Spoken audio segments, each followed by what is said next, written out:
1900년대 한 극장의 입장권 뒷면에 그려진 그림. 위에서 보면은 무의미한 선들로 보이지만 시선을 달리하면 연중무휴란 독일어가 숨어 있죠. 그렇다면 이렇게 돌려보면 어떨까요? 파노라마 암스테르담이란 극장 이름이 보이시나요?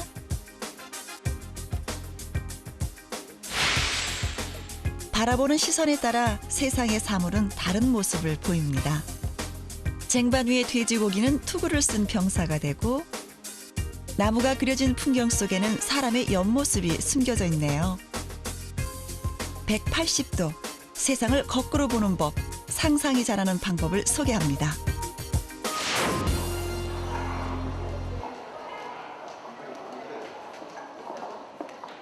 여러분은 꽃으로 무엇을 하시나요? 혹 장식용으로만 사용하시나요? 그렇다면 이것은 어떤가요? 은행잎과 꽃잎 두 장이 상상력과 만난다면 비를 피하는 모녀로,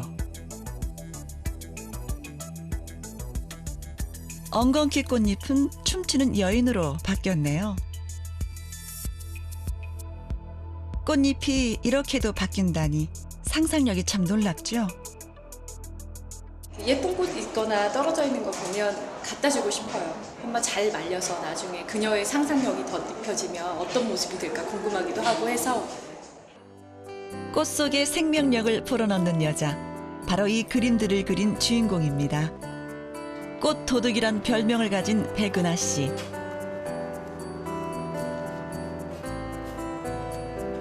그녀는 꽃잎과 나뭇잎에서 우리가 보지 못한 다른 세상을 훔쳐봅니다.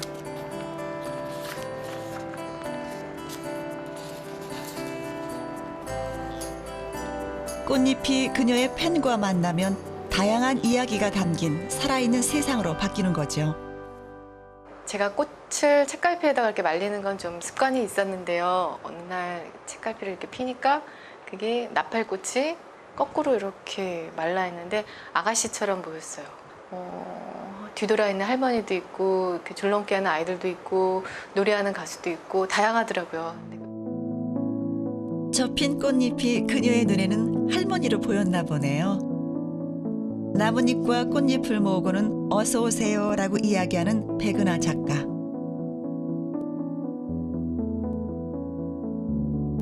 평범한 나뭇잎으로 이런 세상을 그려넣다니 대체 그녀는 어떤 눈을 가진 걸까요? 능소하다. 꽃 도둑인 그녀에겐 길가에 널린 잎들이 모두 이야기 속 주인공들입니다. 어느 것 하나 평범하게 보이지 않는 거죠. 이 아이는 마르면 엄청난 큰 나무처럼 아마 보일 거예요. 사람을 만약에 요만하게 비례적으로 또 작게 옆에다가 그린다면 이거는 굉장히 큰 나무처럼 보일 수 있겠죠? 이거는 꽃이야, 보는 거야. 이거는 과일이야, 먹는 거야. 이거는 쌀이야, 밥해 먹는 거야. 그러니까 용도가 다 있잖아요. 얘는 주전자는 끓이는 거고 뭐는 먹으니까 용도가 다 만들어져서 나오고 정해져서 나오지만 그 용도와 상관없이 사물을 그냥 있는 그대로 볼 수 있으면은 거기서 되게 무한한 형상이나 상상이 좀 나오는 것 같아요. 세상을 다양하게 보는 방법, 과연 어떻게 하면 될까요? 창의력 교육의 메카라 불리는 영국의 한 학교에서 그 방법을 찾아봅니다. Now this afternoon, children, we've got a really exciting afternoon because we are taking our storm over Southall shed from the picture to real life. 그림 속 폭풍 소리를 만들란 한마디에 교실은 그야말로 야단 법석. 지금이 수업 시간이 맞긴 맞는 거죠? It might be that Jack makes his noise first, followed by Jasmine, followed by Rachel, followed by Hassan and Yonis, and then you put those noises together at the end. 어른들 보기엔 마구 흔드는 것만 같은 폭풍 소리. 하지만 아이들 눈엔 제법 달리 보이나 봅니다. The shaking with the cup and Doggy with the clapping with the basket. Did you think that works well together? It made a loud sound.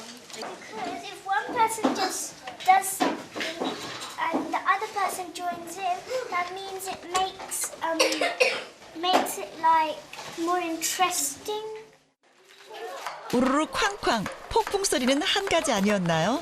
이 학생들 눈엔 이렇게나 다양하게 들리다니 참 놀랍죠? You will use history, geography, RE, art, some English as well. Basically everything. We can get everything from this painting.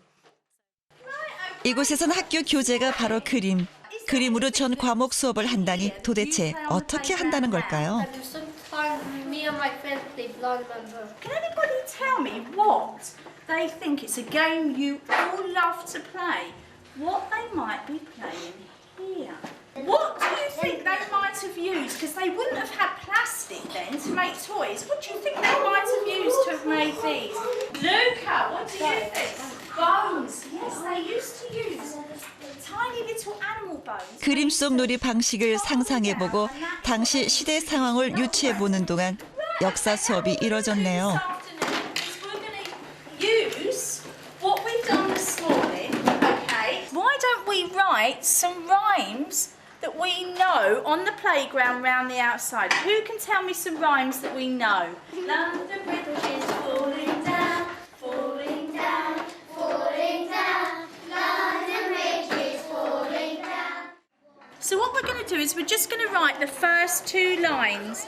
이번에는 놀이와 연관된 가사를 써보며 음악 수업을 하고요. 그리고 그림 속 놀이들을 직접 그려보는 미술 수업까지. 한 시간 안에 참 많은 과목이 연결되는 것 같죠?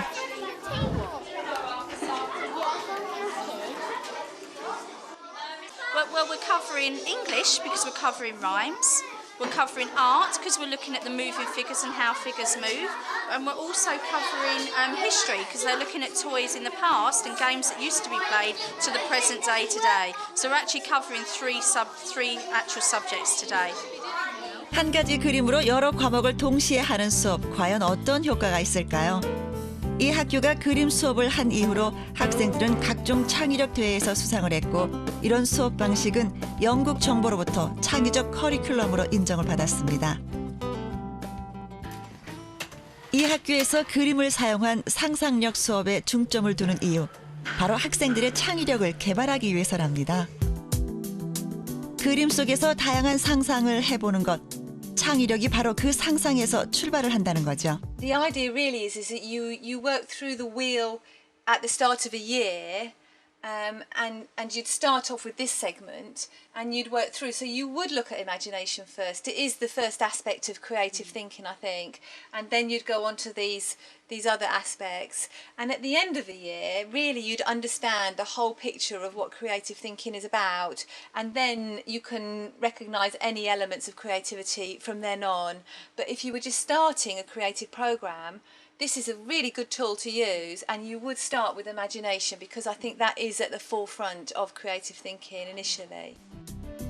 상상력을 키우는 핵심, 그 속에 세상을 다양하게 바라보는 시선이 담겨져 있는 거죠. 이번에는 체육 시간인데요. 그림 속에서 묘사된 놀이가 어떤 방식일지 아이들 나름대로 상상하며 놀이를 창조하는 겁니다. 이 아이들은 바닥에 놓인 훌라후프에서 동물 잡기를 만들어냈습니다. Duck goes and then we run around and then you have to try and get back in the space before they hit you. Ready? Yeah! Go! 사진기로 줄다리기를 촬영하는 아이. 이것은 놀이를 하는 동안 몸의 움직임이 어떻게 변하는지를 기록하기 위해서인데요. You're taking my ball! Why are you taking the picture? Why? Because I'm the leader of the group, so Miss Matthew told us to take some pictures. 이렇게 기록한 놀이 사진은 다음 수업의 교재로 사용이 되죠. You can play games like Follow My Leader out there. You don't need any equipment for that. So, and the tracking games. Maybe some of the ones you heard on the screen this morning. 자신이 한 놀이를 저마다의 방식으로 그려보는 아이들. We're doing drawing of what we were doing double dutch outside. 학생들이 그리는 그림은 단순히 놀이를 재현하는 데서 그치지 않습니다. 저마다 자신이 본 것을 자신만의 방식으로 표현을 하죠. 같은 그림으로 놀이를 했다고 해서 아이들의 생각이 모두 같을까요? 아이들은 다른 사람의 그림 속에서 자신이 보지 못했던 다른 이의 상상을 배워봅니다.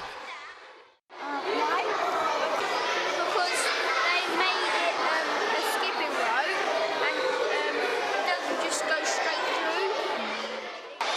Well, it probably looks like they're playing throwing catch because like you can tell like probably that's the ball and like they're putting their arms out like they're going to catch it. So, like, it's kind of like a give. That's a good guess. That's a good guess.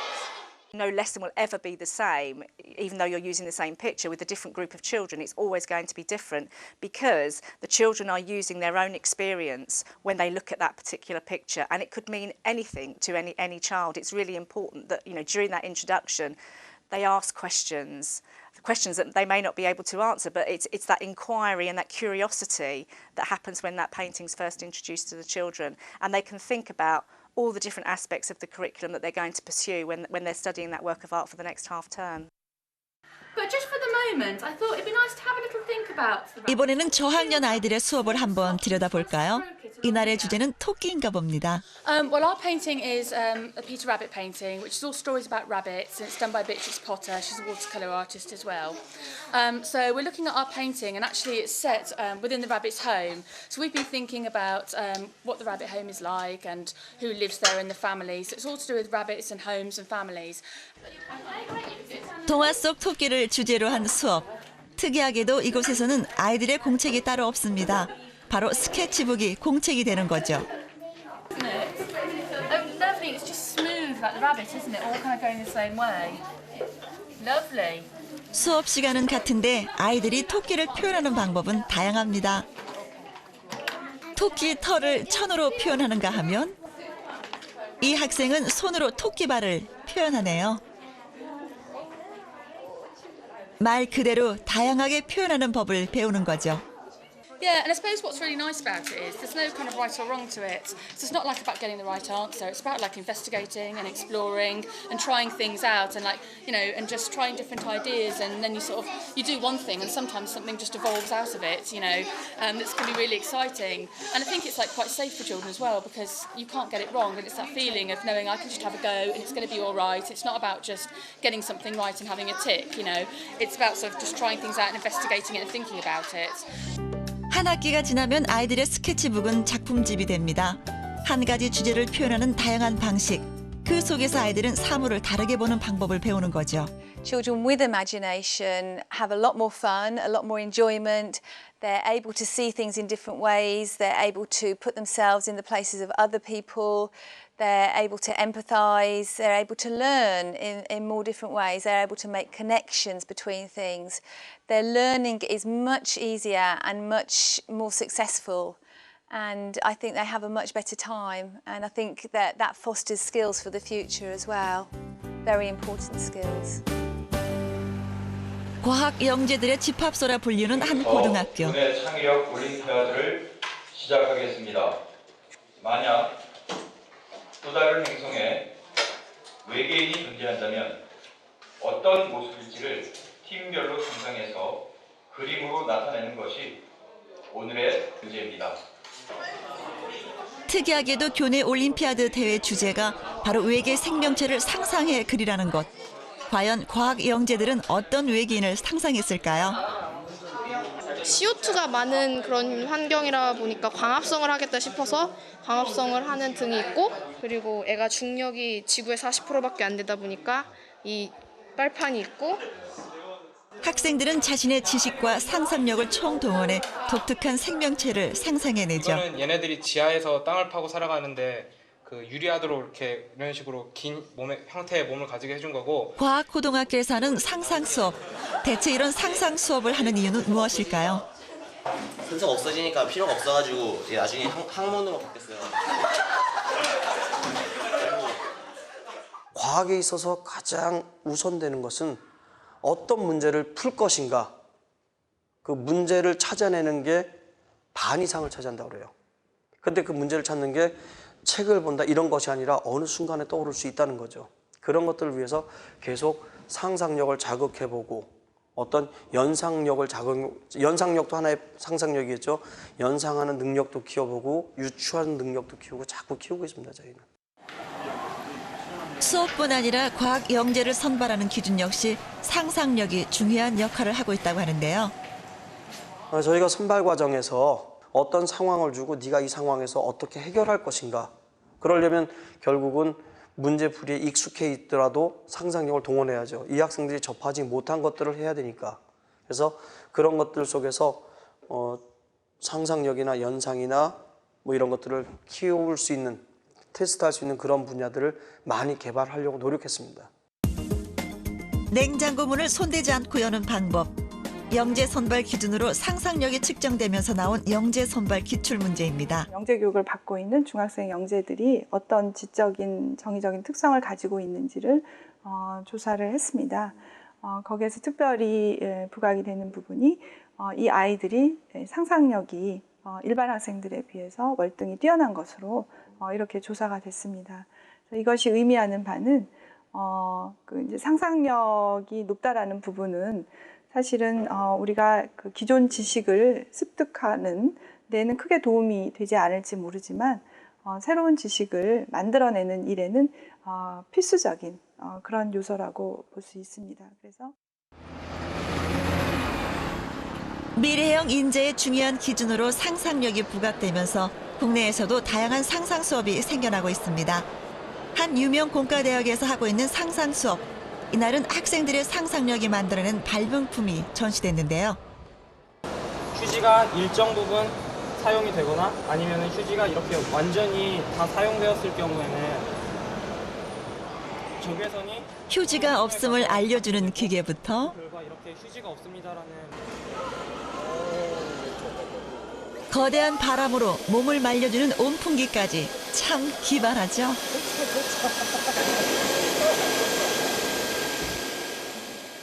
보통 목욕탕 이런 데 가서 수건을 보통 서너 장씩 이렇게 쓰니까 그럼 자동으로 그냥 이런 손건조기처럼 몸도 자동으로 말려줄 수 있는 게 있으면은. 이 휠체어는 과연 어떤 용도일까요? 눈치채셨나요? 바로 화장실에서도 쉽게 사용할 수 있는 휠체어라고 합니다.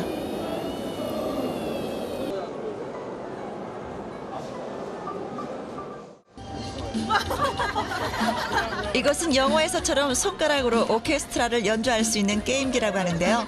학생들의 상상력이 참 대단하죠. 카메라가 변경이 가능하고요.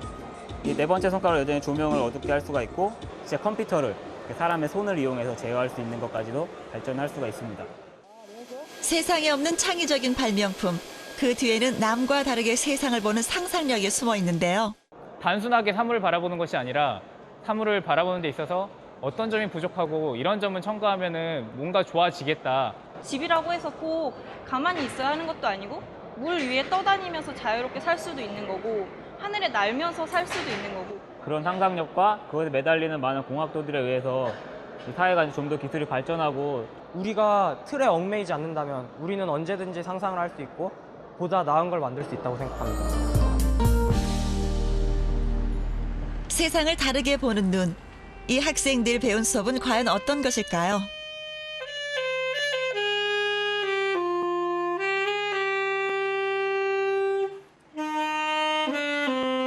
악기를 연주하고 있는 이 교수님이 바로 학생들에게 상상력을 가르치는 분이라고 하는데요. 침이 들어가는 거예요. 그런데 수업 교재를 알려달라는 제작팀에게 다짜고짜 마술을 보여주시는 이분. 코인이라는 또 매직의 한 분야가 있어요. 카드도 전문적으로 코인만 하는 그 뮤지션들이 있거든요. 사실 마술 수업이야말로 상상력을 기르는 데 중요한 요소라고 하는데요.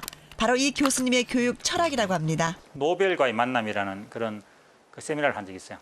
그래서 노벨상 수상자들을 여러 명 불러가지고 이제 돈을 많이 들여가지고 이제 그분들을 모셔가지고 세미나를 한 적이 있어요.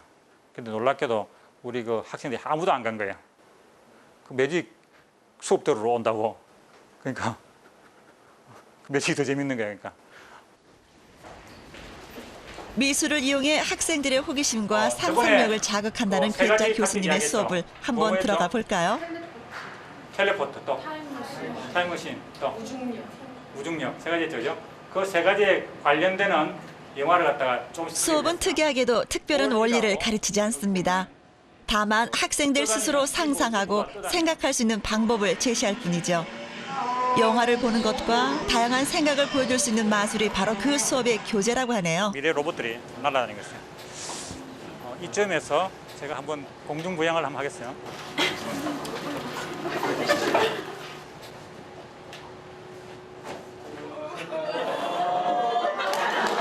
괴짜 교수님다운 수업 방식. 과연 이 수업으로 학생들은 무엇을 배웠을까요? 되게 재밌게 봤어요. 근데 여기서 다 보이더라고요. 좀 처음 불안하긴 했어요. 이게 이런 아무것도 안 배우는 건데 이게 수업이라 할 수 있나 이랬는데 새로운 생각들을 배우죠. 그냥 원래 평소 안 하던 생각들 좀 많이 하게 되는 수업인 것 같아요. 모든 동료 교수님들이 굉장히 궁금해하고 있어요. 야, 너 어떻게 해서 상상력을 가르치고 어떻게 해서 창의력을 가르치고 어떻게 해서 미래를 네가 감히 가르칠 수 있냐 이렇게 이야기하는데 방법은 간단합니다. 그게 어떤 건가 하면은 가르치지 않는 거예요. 가르치지 않는 데서 학생들이 배우게 되는데 실제적으로 보면은 그 뉴턴도 그 법칙을 1법칙, 2법칙을 발견하는 게 있었지. 그 전염병이 돌아가지고 학교를 안 갔을 때 그걸 갖다 집에서 그걸 발견하게 됐어요. 그래서 학생들이 아무것도 안 가르치면 굉장히 학생이 당황해요.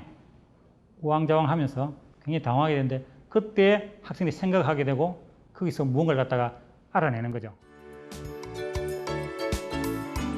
가르치지 않으면서 가르치는 방법. 일본의 한 학교에서 우리는 그 방법을 찾아볼 수 있었습니다. 교복을 입은 학생들 무리에서 눈에 띈 평상복 차림의 아이들. 이 학생들은 바로 기노쿠니 학교 학생들. 우리에게 상상하는 법을 가르쳐줄 주인공들입니다.山道どんどん最初ちょっと町のとこ行ってすぐ山に入って当分山道まあたまに酔う時もあるけど着いたら空気がいい天国や기숙학교인 기노쿠니 때문에 일주일에 한 번 아이들은 소풍 가듯 숲속으로 등교를 합니다. 그런데 아이들은 학교 가는 길이 즐거운 것 같죠? 대체 어떤 수업을 하는 곳이길래 아이들은 이렇게 들떠 있을까요?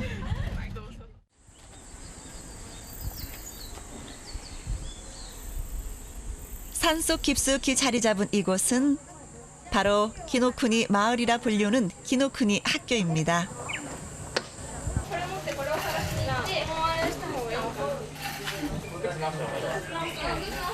초중고 전교생이 총 240명인 기노쿠니에선 일주일의 시작은 언제나 전체 회의로 시작을 합니다.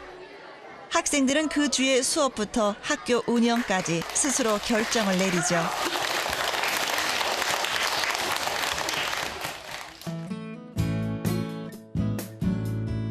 사실 기노쿠니 학교는 일본 최고의 자율학교라 불리우는 곳.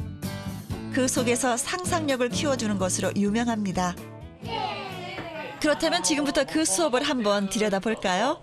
그런데 초등학교 교실엔 아주 어린 학생부터 제법 커 보이는 고학년까지 함께 수업을 하고 있네요. 1年生7歳なんか友達っていうような感じかな 학년 없는 학교로도 불리우는 기노쿠니. 특이한 것은 이뿐만이 아닙니다. 수업 시간에 사다리를 타고 내리는 아이들. 특이하게도 이번 학기 수업의 주제는 바로 사다리 만들기, 즉 건축 프로젝트라고 합니다. 傾きの角度がどちらが大きいかって言われたらどっちが大きいっていう。傾きの角度はこれ反対向きになるからこうやから 단순히 사다리를 만드는 것뿐 아니라 아이들은 그 속에서 각도를 배우고 있는데요. 길이가 길어지면 각도는 좁아진다. 몸으로 느끼고 있는 중입니다. まずはそのはしごのところがすごいこう算数ですね。教科で言ったら算数にすごいつながるところが多いので、まずは感じてもらってその上で、いろいろ頭の中で考えてもらえればいいかなと思っています。怖くても危なかったら怪我人が多いからあかんのじゃん。それでまたここ登られへんようになったりするんじゃない？展望台って怖いものなの？俺どっちかっつうと遠くを見るものだと思ってたんけど。 전망대 사다리를 어느 정도의 각도로 하는 것이 좋을까? 아이들이 열띤 토론을 벌이는 동안 선생님은 그저 지켜보기만 할 뿐 새로운 사다리를 만들지 각도는 어떻게 할지 그 결정은 모두 아이들의 몫입니다. 失敗してもいいのでまずは自分たちで考えて子どもたちが動いてもらった方が成長につながるからということで我々は後ろからじっと我慢をして見ています. 다소 특이해 보이는 선생님의 역할. 거기에 하나 더해 이곳에서는 선생님이라는 호칭도 없다고 합니다. 向こうの先生には何て言うの？ベア。え？ベア。ベア。本当の名前は何？安倍和樹。なんでベアというの？安倍の反対。もう慣れてるのでその方が嬉しいかな。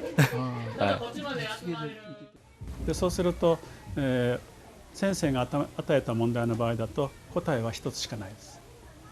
でその答えに合っていたら先生は丸をつけてくれるし、違っていればペケがつく。でもプロジェクトの場合はまず子どもたちがこの大事な問題はこういうふうに解決できるんじゃないだろうかって、想像力を働かせてイメージしていきます。 스스로 생각할 때 상상력이 발휘된다는 것, 바로 이 학교의 교육 철학인데요. 이런 수업 지침은 중학교 교실에서도 알 수 있습니다. 식물 한 가지를 정해 토론을 하는 수업. 그런데 수업이 진행되는 동안 선생님이 어디 계시나 했더니 바로 여기. 학생들 뒷자리에 올라앉아 계십니다. 이곳이 바로 선생님의 자리라고 하는군요. 수업을 진행하는 것도 학생, 우리에겐 참 생소한 풍경이죠. 自分自身の思っていることが出しやすい。何を思ってるか、どう考えてるかっていうのを自分たちで言って進めていく学校だから。だから大人が前にいるとどうしても言いにくいし、で大人が決めていってしまうっていうのが多いので。 선생님도 발표하실 때 손을 드시네요. 가르치지 않고 가르친다. 바로 이런 것을 말하는 것 같죠. 後ろに行ったり、いつも横並びでいたりっていうことが多いですね。前に立たないってそういう必要がないし、みんなで相談しながらするので、別に前に教師が主導するようなことではないので、投げかけてあげるけどみんなで考えるから前に立つ必要がないので行きません。 수업 주제를 선택하는 것도 아이들의 몫. 지리 수업 시간엔 일본 지리라는 주제는 있지만 무엇을 연구할지는 아이들이 결정을 하죠. 단 남들이 하지 않은 연구를 선택하는 것이 원칙이라고 하니 주제 선정부터 아이들의 상상력이 필요한 겁니다. 社会の授業で地理でこの全国の日本のお正月の食べ物を調べてます。 아무도 시키지 않는데 너무도 열심히 공부하는 아이들. 아까부터 분주히 움직이는 이 학생은 어떤 주제길래 이렇게 신난 걸까요? 僕はアホとバカはどこら辺が境界線なのかっていうのを調べた。 배우는 게 즐겁다라는 것이 느껴지시나요? 세상에 하나뿐인 연구 논문. 학생들은 프로젝트가 끝나면 논문을 책으로 엮어내기도 합니다.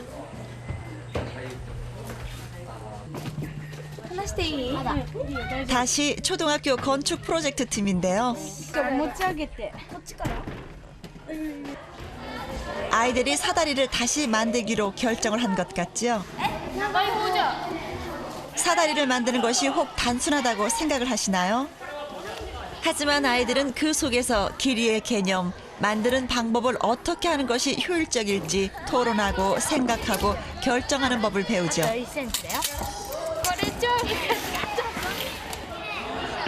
그런데 아이들 손에 있는 이것은 톱이 아닌가요? 아이들의 톱질 솜씨가 보통이 아니죠. 남학생은 물론 여학생까지. 그리고 제 키만한 톱을 든 막내도 하는군요.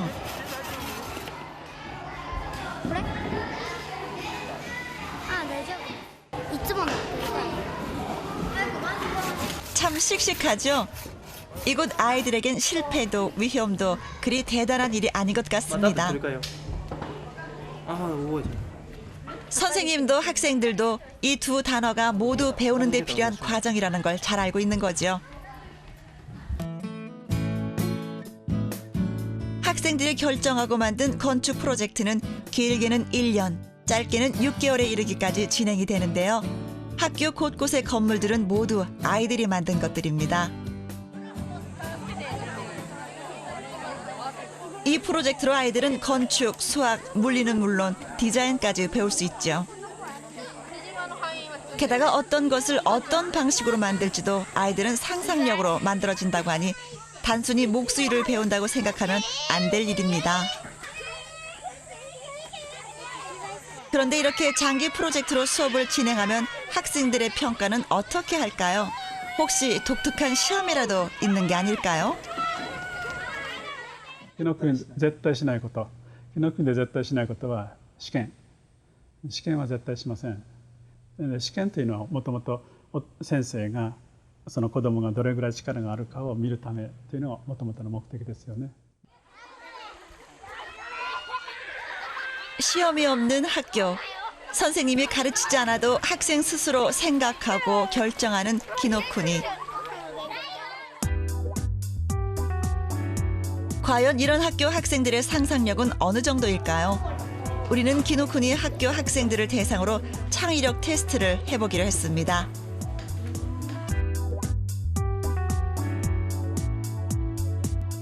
테스트 결과 상상력과 밀접한 관련이 있는 독창성은 물론 유창성이 또래의 다른 학생들에 비해서 월등히 높은 것으로 나왔습니다. 유창성이라는 것은 많이 생각해내는 능력, 많이 발산해내는 능력입니다. 그러니까 가장 기본적으로 요구되는 능력이 유창성이라는 능력이죠. 전반적으로 유창성 능력이 굉장히 상위 포진되어 있고 또 하나 특이할 만한 것이 독창성도 덩달아 굉장히 높은 수치를 보이는데 말 의미 그대로 남과 똑같이 아니한 아주 나만의 독특한 어떤 생각들을 해낼 수 있는 능력도 덩달아 좀 높다라고 설명할 수가 있겠습니다.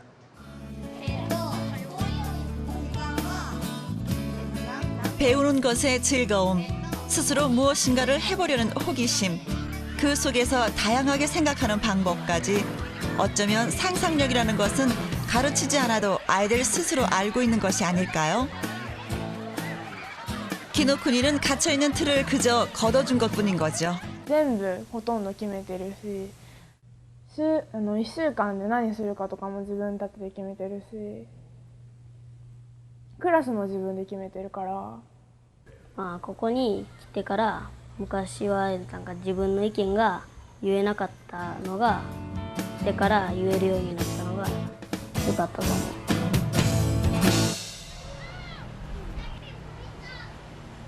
상상력을 키워주는 다양한 교육법을 보고 나니 한 가지 궁금한 것이 생겼습니다. 과연 상상력이 있는 아이들은 보통의 아이들과 대체 무엇이 다른 것일까요? 그러니까 여기서 상상을 긍정성으로 그냥 그 차이를 알 수 있다면 아이의 상상력을 키워주는 방법도 보다 선명하게 알 수 있지 않을까요? 우리는 서울대 심리학과와 함께 아이들의 상상력을 결정짓는 심리적인 요인이 무엇인지 알아보기로 했습니다.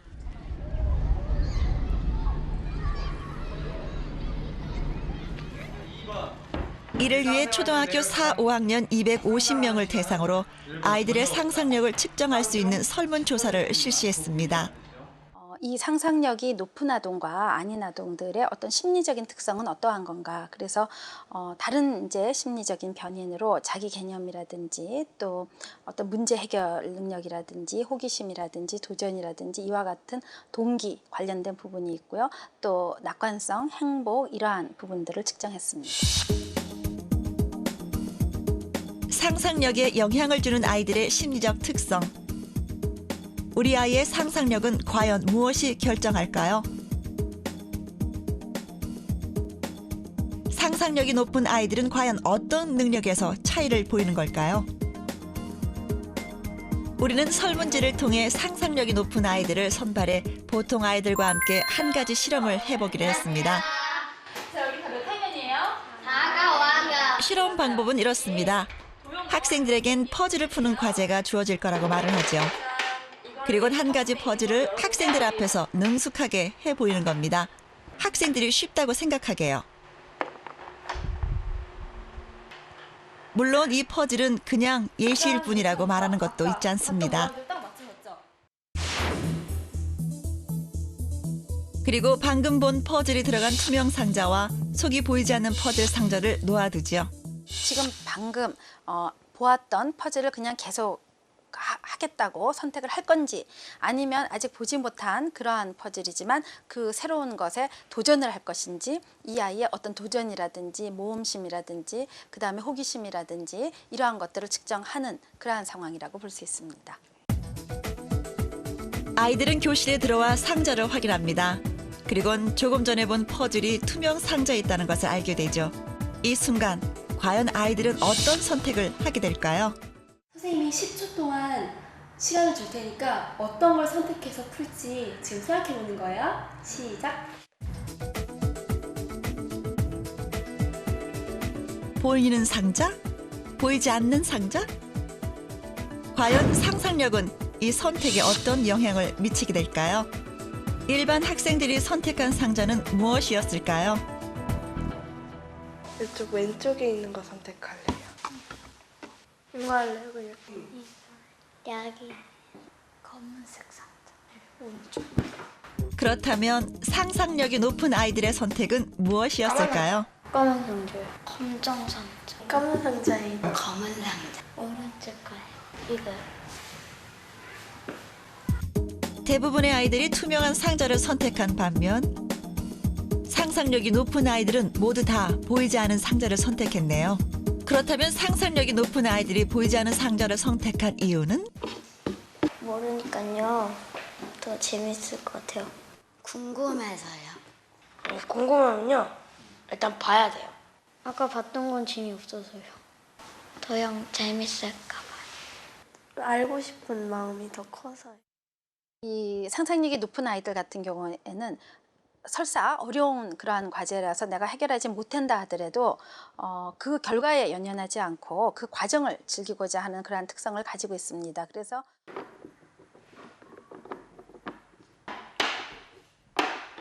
그렇다면 일반 아이들이 투명한 상자를 선택한 이유도 들어봐야 되겠죠? 이게 좀 더 쉬울 수도 있고 이거보다 쉬울 것 같아서 보이니까요. 더 쉬운 것 같고요. 그냥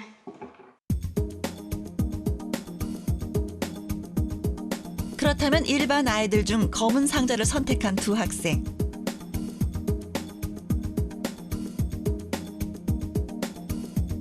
이 학생들이 보이지 않은 상자를 선택한 이유는 무엇일까요? 그러니까 처음엔 이게 더 쉬울 것 같아도 이런데 더 어려우니까 바꾸고 싶어요.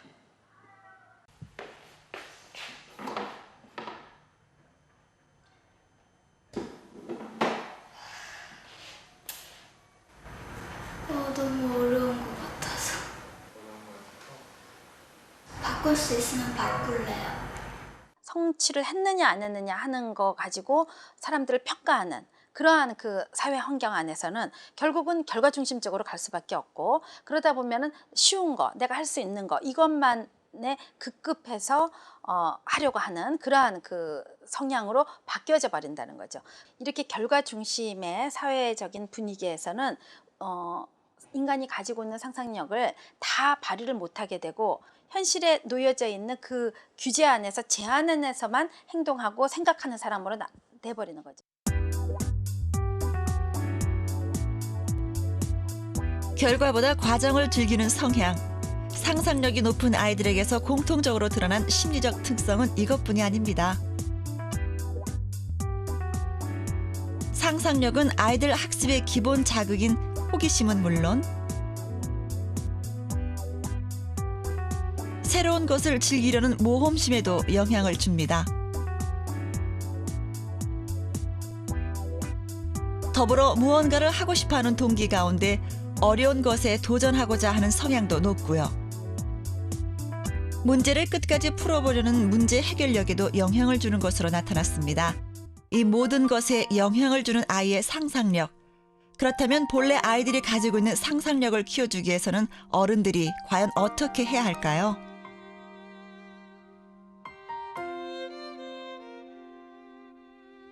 만약 여러분들의 자녀가 온통 검은색으로 그림을 그린다면 여러분은 어떤 반응을 보이겠습니까? 지금 이 어른들처럼 아이가 보는 세상을 미처 보지 못해 상상력을 가둬두고 있진 않는지요?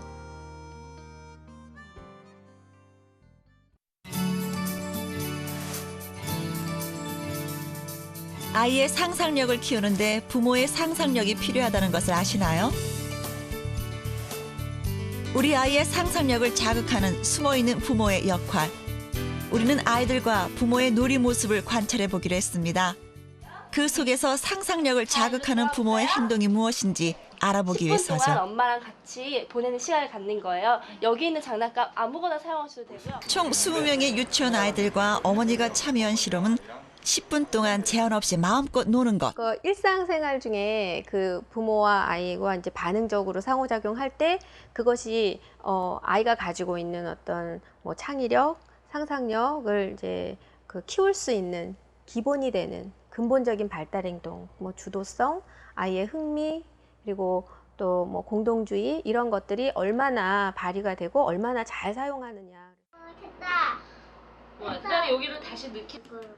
여러분은 평소 아이들과 어떻게 놀아주시나요? 평범해 보이는 이 놀이들 속에 아이들의 상상력을 높여주는 행동은 무엇이고 무의식적으로 상상력을 제한하는 행동은 무엇일까요? 첫 번째 행동 방식은 바로 주도성. 엄마가 아이와 함께 놀이를 시작합니다. 그런데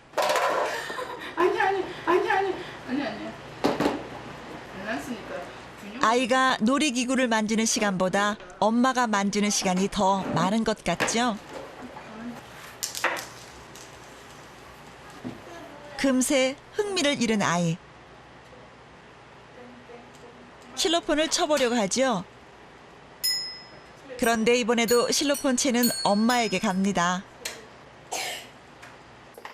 보통 놀다 보면 이런 일이 종종 있으셨죠? 이렇게 맞추면 뭐야? 그렇다면 이런 것은 어떤가요? 우와, 이거 뭐 같아? 뱀 같아? 지렁이 같아? 이거 다 떨어지네. 소리도 나네. 어? 2개네. 이거는 눈치채셨나요? 바로 끊임없이 물어보는 것. 이런 실수도 많이 하시죠? 기다려줄 수가 없는 거죠.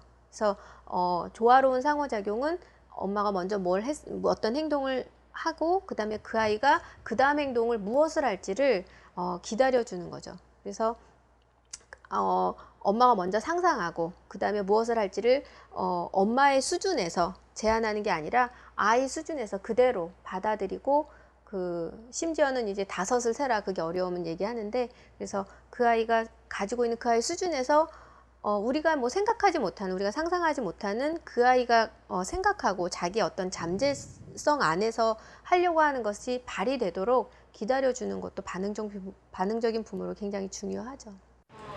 또 몰라. 여기 좋아하는 거 뭐 있지 않아? 기다려주는 놀이 방식은 어떨까요? 이거 아니야? 우선 놀이의 선택은 아이가 합니다. 그리고 놀이 과정의 주도권 역시 아이에게 있습니다. 엄마 공룡 이름 알려주세요. 이건 무슨 알까? 애벌레 알. 애벌레 알이야? 알 있네? 알? 알이 있어? 진짜? 봐봐. 어디? 알이 있어? 아이의 호기심에 적절히 반응해주는 것도 중요하죠. 게다가 맞추기 힘든 퍼즐이라도 아이가 스스로 하도록 지켜보는 것. 5을 세라는 조언을 잊지 않으셨네요.